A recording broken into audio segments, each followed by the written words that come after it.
Hello everyone, welcome to engineer study circle. मैं एक बार फिर से आपका स्वागत करती हूँ इंजीनियर स्टडी सर्कल में। आइए हम लोग देखते हैं कि कैसा आपका पेपर आया था यूपीएससी जूनियर इंजीनियर का, जो कि आज आपकी डेट थी 16 अप्रैल। अभी आपका सेकंड पेपर चल रहा होगा। तो फर्स्ट पेपर का सॉल्यूशन देखते हैं। जो हिंदी पोर्शन रहेगा, उस हिंदी पोर्शन में कैसे कैसे क्वेश्चंस आए थे और कितना टफ आया था, कितना ईजी आया था, मॉडरेट आया था, कैसा पेपर आया था, ये सब चीज़ें हम लोग यहाँ पे जानते हैं। तो चलिए स्टार्ट करते हैं। मैच करिएगा आंसर और कमेंट में बताइएगा आपका आउट ऑफ 25 में से कितना मार्क्स आया। पहला क्वेश्चन है, जनता में सरकार का पतन नेताओं के अलग अलग मत होने से हुआ है। वाक्य में रेखांकित अर्थ के लिए सही मुहावरा होगा। अलग अलग मत होने से, ठीक है, अलग अलग मत होने से इसका सही आंसर क्या होगा, मतलब ये किस मुहावरे का अर्थ है। ढाक के 3 पात, या डेढ़ चावल की खिचड़ी पकाना, ताली एक हाथ से नहीं बजती, टेढ़ी उंगली से घी निकालना। तो जो आपका करेक्ट आंसर हो जाएगा इस केस में, करेक्ट आंसर आपका कौन सा जाता है, बी जाता है। कौन सा जाता है, बी। डेढ़ चावल की खिचड़ी पकाने का अर्थ होता है अलग अलग मत होना, मतलब अलग अलग एक ही ओपिनियन पे एक साथ ना होना, अलग अलग होना। तो डेढ़ चावल की क्या पकाना, खिचड़ी पकाना। ढाक के 3 पात का अर्थ होता है हमेशा एक समान रहना। क्या होता है, हमेशा एक समान रहना। इसलिए हमारा जो करेक्ट आंसर है वो क्या है, डेढ़ चावल की खिचड़ी पकाना। नेक्स्ट क्वेश्चन की तरफ चलते हैं। बेकार आदमी व्यर्थ के काम करता है, अर्थ किस लोकोक्ति से संबंध है। तो बेकार आदमी व्यर्थ के काम करता है तो क्या होगा आपका, अंधा बाटे रेवड़ी फिर अपनों को दे, या फिर कहने से दो भी गधे पर नहीं चढ़ता। थाली बनिया क्या करे, इस कोठी के ध्यान उस कोठी में धरे। मतलब जो थाली बनिया है वो क्या करता है, उसके पास कोई काम नहीं होता है तो वो इस कोठी से उठा के सामान उसमें रखता है और दूसरे में रखता है, ये मीन है इसका। अंधे के हाथ बटेर लगना। तो जो करेक्ट आंसर जाएगा, बेकार आदमी व्यर्थ के काम करता है। तो बेकार आदमी यानी कि जो थाली बनिया है, जिसके पास कोई काम नहीं है, तो वो अपने एक गोदाम से सामान उठा के दूसरे गोदाम में पहुंचाएगा, वो सिर्फ और सिर्फ यही करता है। तो इसका करेक्ट आंसर क्या है, बेकार आदमी व्यर्थ के काम करता है। नेक्स्ट मूव करते हैं। जल वृष्टि के कारण चारों ओर हरियाली छा गई। वाक्य के रेखांकित शब्द की जगह कौन सा पर्यायवाची शब्द उपयुक्त हो सकता है।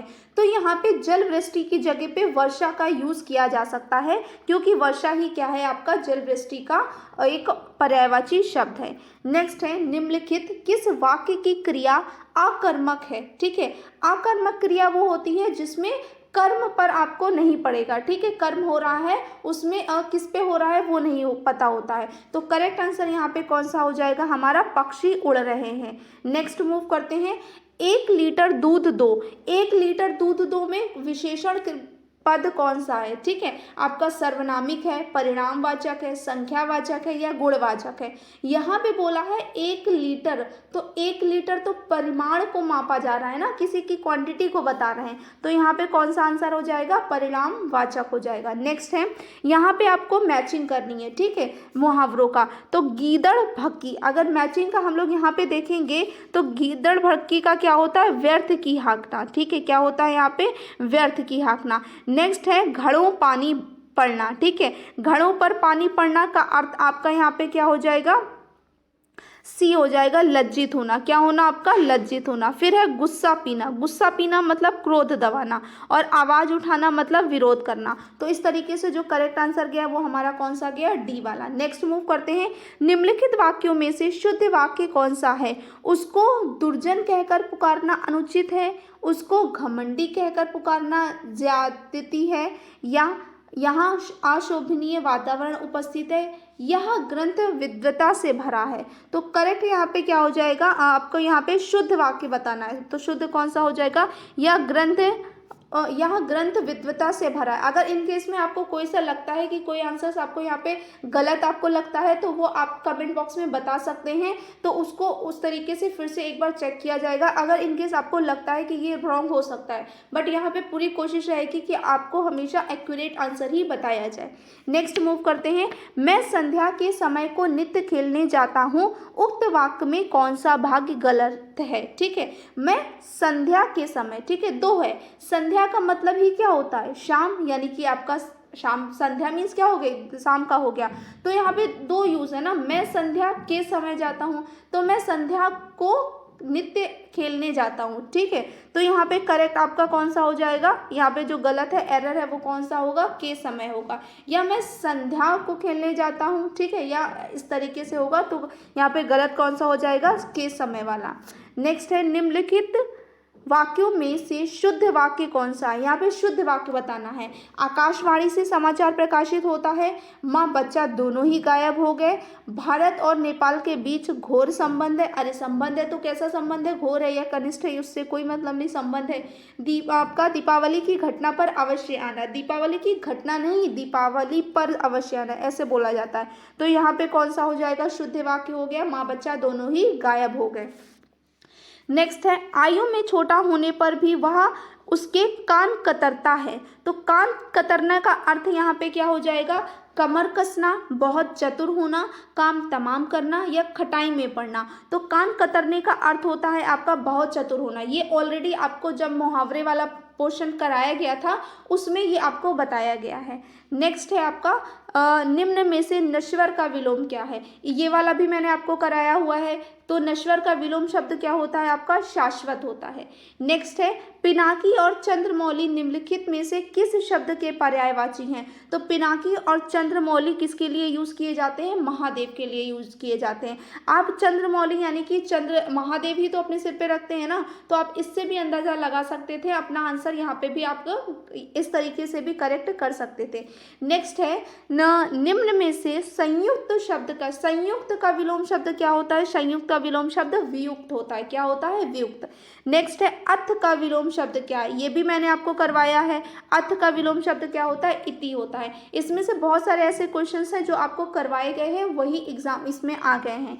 नेक्स्ट है, उर्मी और बीची निम्नलिखित में से किस शब्द के पर्यायवाची हैं। तो उर्मी और आपका वीची ये किसके हैं, लहर शब्द के क्या है, पर्यायवाची शब्द हैं। कौन से विकल्प का विलोम जोड़ा सुमिलित नहीं है। तो विलोम किसका नहीं भैया, आप देखो सरल का जटिल होता है, साकार का निराकार है, सादर का निरादर है, तो साक्षर का क्या होता है, निराक्षर होता है। तो यहाँ पे कौन सा सुमेलित नहीं है आपका, डी वाला। नेक्स्ट है, निम्नलिखित में से कौन सा विकल्प संख्यावाचक है। अरे संख्या बता रहा तो संख्या तो एक ही बताएगा ना, 2 दर्जन, डरपोक, नया, सीधा है, तो ये तो यहाँ पे संख्या बता नहीं रहा है। नेक्स्ट है, उसकी ख्याति सारे देश में फैली हुई है। उक्त वाक्य में कौन सा भाग गलत है। तो उसकी ख्याति सारे देश भर में फैली हुई है, तो इस चीज़ को आप देखो, सारे देश यानी कि देश भर में फैली हुई है बोल सकते हैं, या सारे देश में फैली हुई है, या उसकी ख्याति देश में फैली हुई है। मतलब ख्याति का मतलब देश में फैली हुई, तो आपका वही पूरा करेक्ट हो जाएगा। तो यहाँ पे क्या नहीं होगा, भर में, क्या नहीं होगा, भर में। या तो आप बोलो सारे देश में फैली हुई है या देश भर में फैली हुई है। नेक्स्ट है आपका, यहाँ पे आपको एक पैरा दे रखा है, इस पैरा को रीड करना है और उसके बाद में आंसर्स बताने। तो फटाफट रीड कर लेते हैं। वनों की सबसे सामान्य दुर्घटना दावानल यानी कि वनाग्नि होती है। कई दावानल प्रकृति कारणों से आरंभ होता है, जैसे कि आसमानी बिजली चमकने से पेड़ों में आग लग जाती है। हालांकि वर्षा होने से ऐसी आग बुझ जाती है और अधिक नुकसान नहीं होता। पहाड़ों की ढालों पर आग यदि नीचे से लगती है तो इसका प्रसार नीचे से होता है, क्योंकि ढाल के पास की गर्म हवा से ऊपर की ओर पहुंचा देती है और ज्वाला का विस्तार ऊपर की ओर होने लगता है। आग यदि ऊपर की ओर लगती है तब इसकी नीचे की ओर फैलने की संभावना कम हो जाती है।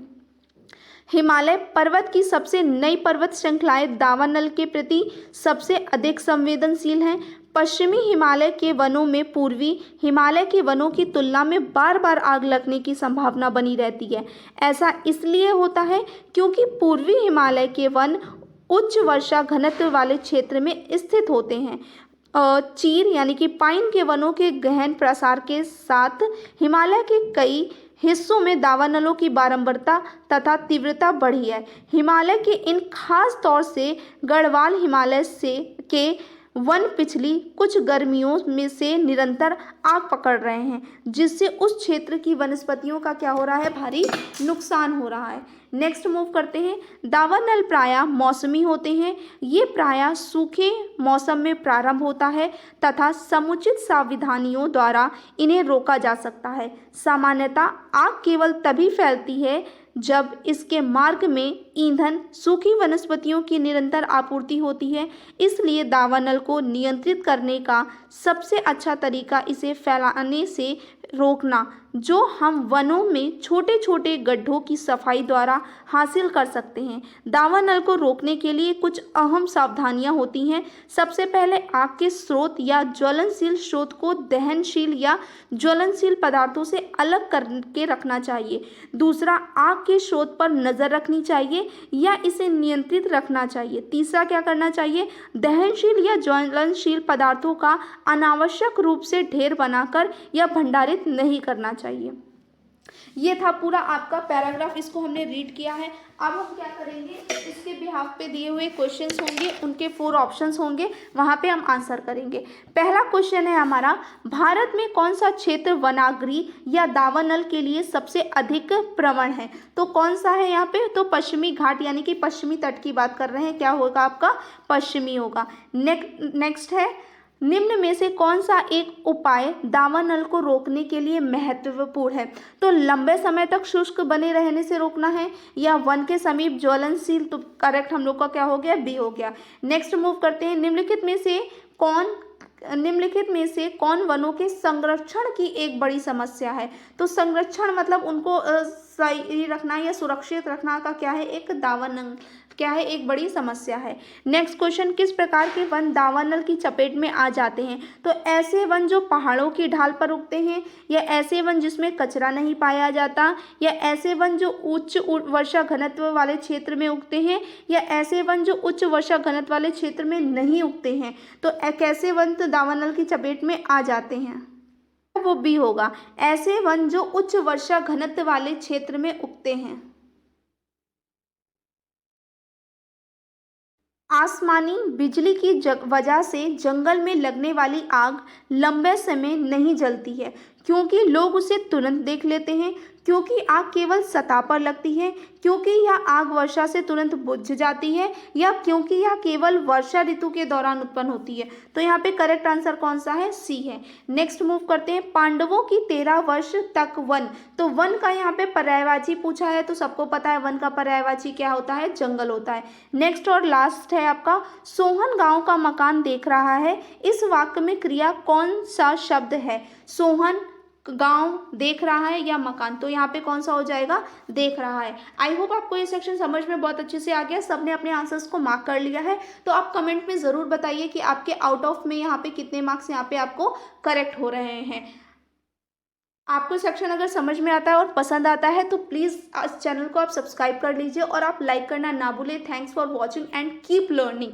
आप आगे के और भी एग्जाम्स के लिए इस चैनल को सब्सक्राइब कर सकते हैं, ताकि आने वाले जितने भी इंपॉर्टेंट आपके वीडियोस होंगे वो आपको टाइमली मिल जाएंगे, नोटिफिकेशन मिल जाएगा। आप हमारे टेलीग्राम चैनल से भी जुड़ सकते हैं, जहाँ पर आपको इसका PDF भी मिल जाएगा और बाकी के जो भी एग्ज़ाम्स होंगे उनके भी नोटिफिकेशन आपको मिलते रहेंगे। Thanks for watching.